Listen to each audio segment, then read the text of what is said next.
It's called the Freedom Convoy, and it continues to block traffic on the Ambassador Bridge in Canada, and its impact is being felt for miles on freeways near Port Huron. You are looking at Sky 4 from over the Blue Water Bridge in Port Huron. It is a mess. You can see traffic there. It's backed up for miles because of the Ambassador Bridge and also all the traffic being rerouted.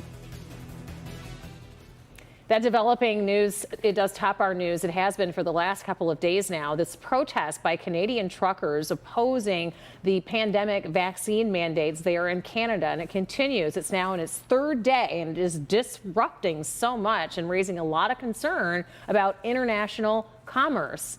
It is backing things up, and there's a ripple effect. Nick Monticelli joins us now live. He's been in Port Huron all morning assessing the backups there. I see them moving, but barely. Yeah, it's still a slow move, and honestly, Rhonda, I thought that things would get a little bit better because if you remember at 6 o'clock this morning, we stood in this spot and showed you the backups, and honestly, it really hasn't gotten much better except that there is some movement and it's not just a parking lot. Now, let me explain why, though. One of the big reasons is because the Ambassador Bridge does about 10,000 trucks per day or more. The Blue Water Bridge, where all these trucks are heading right now, that only does about 4,000 to 5,000 trucks a day. So the infrastructure is just not there to handle the volumes. For the third day now, truck traffic from Michigan to Canada is snarled. With the Ambassador Bridge closed due to protests, semis drove north to Port Huron's Blue Water Bridge. The backups there, more than 10 miles long. Everything is annoying. So this is the actual entrance to the Blue Water Bridge going into Sarnia. You can see back there one of the security checkpoints. There are 4 of them open. However, there's only 2 lanes leading up to those checkpoints. So you can understand when they've got thousands and thousands and thousands of trucks trying to get through, only 2 lanes. That's why there's such a large backup. Navroop Ghali usually runs between Flat Rock and Windsor twice a day.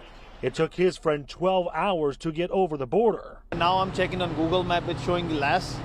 So let's just go there and see. Demonstrations began nearly 2 weeks ago in Ottawa, protesters demanding a change to Canada's vaccine mandate. And many of the truckers stuck in the gridlock agree. Kevin Williams, a Canadian, says they trucked across the border for 2 years before the mandate. We still did our job with no restrictions because the economy had to keep moving.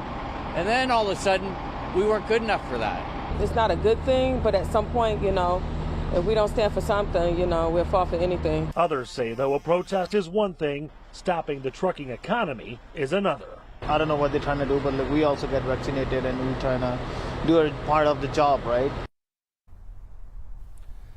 All right, back out here live again, looking at the backups that just continue again for about 10 miles. A lot of people wondering how much longer is this going to last? When will police or the Canadian government step in? I can tell you that the mayor of Windsor is holding a press conference that's supposed to begin any moment now, and we should be hearing some kind of details on if they have any plans to work with those protesters to remove them possibly, or if they will continue to allow them to demonstrate and close the Ambassador Bridge.